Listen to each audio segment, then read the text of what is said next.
Phone पे रोज खाली बातें से होई, बोला ना बाबू मुलाकात कब होई। फोन पे रोज खाली बातें से होई, बोला ना बाबू मुलाकात कब होई।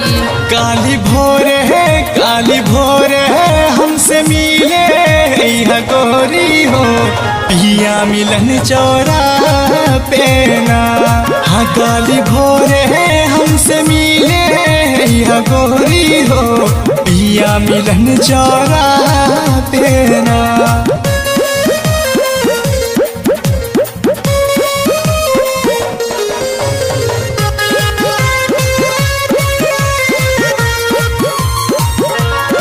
रोजे रोजे तू बनावेला बहाना, निकला गे तोहरा हो हमके सताना।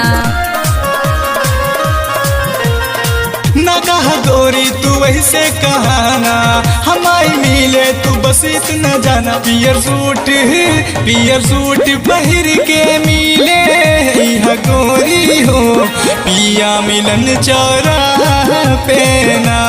हाँ काली भोर है हमसे मिले यह गोरी हो, पिया मिलन चौरा पेना।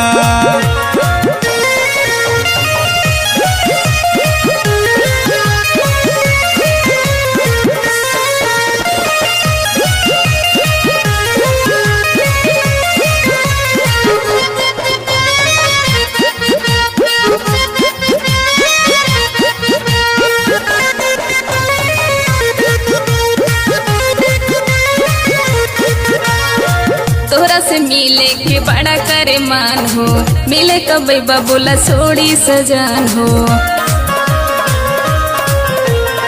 बनल पलान बाटे बहलजित अमी के, काली दोनों जमली है अपन पीरी। तू हुआ हम हुआइब चोरी चोरी हो, पिया मिलन चौराहा पेना।